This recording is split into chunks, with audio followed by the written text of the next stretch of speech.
Salam dan bahagia Bapak dan Ibu guru hebat. Jumpa lagi bersama saya. Di sini kita akan bersama-sama belajar bagaimana cara mengisi SKP melalui fitur pengelolaan kinerja yang ada di platform Merdeka Mengajar. Nah, ini adalah tampilan platform Merdeka Mengajar kita. Kita langsung ke fitur pengelolaan kinerja. Kita pilih tetap di sini. Oke. Nah, di sini kita sudah memulai ya untuk membuat perencanaan kinerja.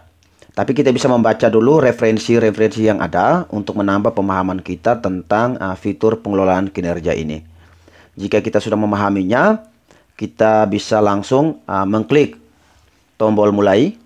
Ya, maka di sini kita akan diarahkan pada halaman data diri. Untuk pegawai negeri sipil itu datanya sudah lengkap sehingga mereka bisa lanjut untuk mengisi data. Nah, ini adalah akun dari sahabat rekan pendidik saya dengan status P3K. Jadi kita harus melengkapi data diri dulu. Ya, itu terkait dengan jenjang jabatan. Ya, kita pilih ahli pertama, kita simpan. Kemudian kita cek kembali datanya. Ya, data sudah sesuai, kita klik. Cek kembali. Jika sudah benar, maka kita silakan memilih klik data sudah benar. Oke. Nah, di sini di perencanaan kinerja ini ada beberapa tahapan ya. Ada 5 tahapan. Yang pertama itu praktik pembelajaran.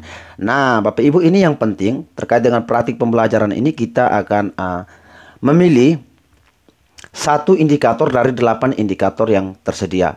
Jadi di situ kita bisa mengecek rapor pendidikan kita.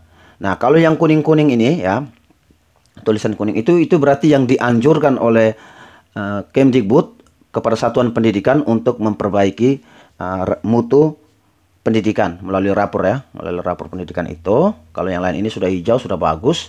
Berarti dari 8 indikator ini akan ada 2 indikator yang disarankan untuk kita melakukan perbaikan.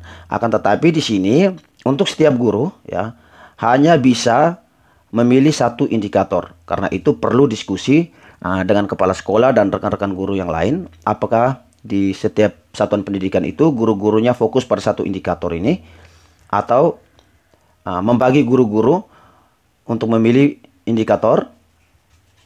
Itu tergantung dari kewenangan guru-guru dan kepala sekolah yang ada di satuan pendidikan itu sendiri ya. Kalau untuk sekolah saya sendiri, kita fokusnya pada satu indikator di periode pertama ini, Januari sampai Juni, untuk memperbaiki indikator yang pertama terkait dengan penerapan disiplin positif. Atau bisa juga untuk Bapak Ibu unit satuan pendidikan yang lain memilih indikator yang sesuai dengan keadaan unit satuan pendidikan. Jika sudah, kita lanjut. Nah, ini kita lihat lagi untuk poin pertama ini ada informasi ya. Setiap guru itu harus minimal memperoleh 32 poin.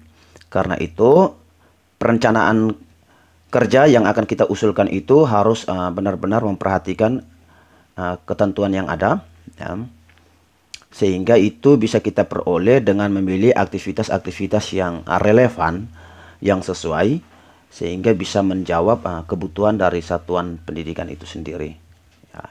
Jadi kita lihat di sini yang pertama itu kan rencana hasil kerja. Kita bisa memilih. Dan pilihan ini juga harus sesuai dengan kemampuan dari Bapak Ibu ya. Sehingga setelah kita memilih itu kita tidak bingung kembali bagaimana cara kita melengkapi dokumennya. Nah, poin-poinnya juga sudah lengkap. Silakan kita memilih. Oke, saya pilih yang ini.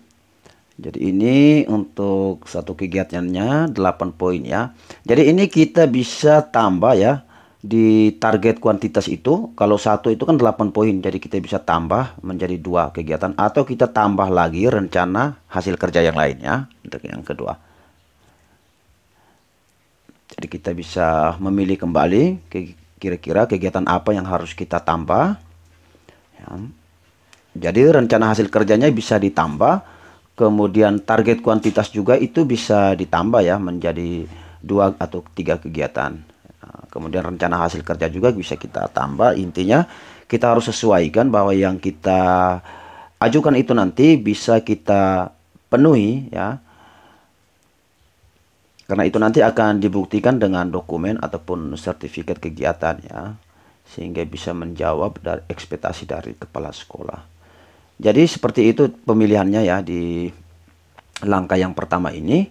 Kemudian kita lanjut ya, jika sudah pas mencapai 32 poin atau lebih ya, lebih bagus lagi. Itu kita langsung saja ke tugas tambahan. Baik Bapak Ibu, di tugas tambahan ini harus kita perhatikan bahwa tugas tambahan itu dalam kurungnya opsional ya. Jadi opsional itu artinya bisa ditambahkan, bisa juga tidak ya. Karena di tugas tambahan ini sendiri saya melihat itu tidak ada poinnya ya. Tidak ada poinnya. Tapi jika Bapak Ibu ingin melengkapinya silakan. Tetapi harus baca ya, baca karena di situ ada yang untuk direkomendasikan untuk semua jenjang. Ada juga yang direkomendasikan untuk beberapa jenjang seperti hanya untuk SMP dan SMA, sedangkan SD tidak ya. Di situ yang umumnya itu adalah tugas sebagai guru piket ya. Jadi ini juga harus komunikasikan dengan atasan sehingga kita juga bisa mendapat surat ya, atau SK gitu. Karena itu nanti akan dilampirkan. Nah, jika di tugas tambahan ini sudah kita pilih atau kita biarkan kosong, itu kita langsung ke perilaku kerja ya. Ke tahapan yang berikutnya itu ke perilaku kerja. Nah, di perilaku kerja ini kita akan disajikan pertanyaan sekaligus alternatif jawaban ya. Jadi untuk 7 perilaku kerja. Jadi itu kita silakan memilih ya, kita pilih pertanyaannya yang sesuai, kemudian berikan jawaban juga yang sesuai dengan pertanyaan. Nah, ini setidaknya bisa menjawab ya, bisa menjawab kebutuhan satuan pendidikan untuk memperbaiki mutu pendidikan di unit satuan pendidikan masing-masing. Karena itu nanti berdampaknya itu kan pada rapor mutu pendidikan. Jadi silakan Bapak Ibu melengkapi ya. Jadi kita baca pertanyaannya, kita pilih. Jadi sebenarnya cukup mudah ya, karena setiap opsi pilihan itu sudah disediakan. Jadi kita tinggal memilih yang terbaik. Karena itu jangan lupa ada baiknya itu kita saling mendiskusikan dengan rekan-rekan guru dan juga atasan. Karena memang itu yang disarankan ya, untuk berkolaborasi ya, sehingga dalam menyelesaikan laporan ataupun dokumen yang akan kita butuhkan itu tidak menyulitkan kita sendiri. Nah, ini nanti sampai dengan 7 poin ya Bapak Ibu, silakan Bapak Ibu pilih sendiri. Nah, untuk Bapak Ibu guru yang belum misalnya memiliki waktu yang singkat atau terjepit ya, itu kita bisa memilih simpan draft ya. Simpan draft itu artinya pilihan kita nanti akan secara tersimpan ya. Nanti ketika kita mengakses kembali, itu kita tinggal melanjutkan pekerjaan atau perencanaan kinerja kita ini. Jika semua sudah terisi, kita bisa cek kembali di rangkuman ya sebelum kita lanjutkan untuk ajukan. Itu kita bisa mengecek kembali di rangkuman, kita lihat kembali satu persatunya. Jika sudah pas, maka kita langsung saja untuk lanjut ajukan.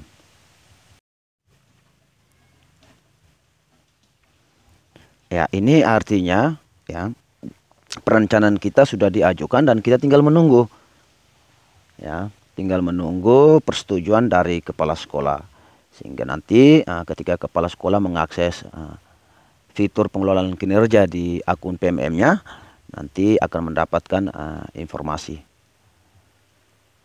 Jadi silakan tunggu, nanti bisa disetujui atau ada penambahan atau perubahan, itu perlu disetujui kembali.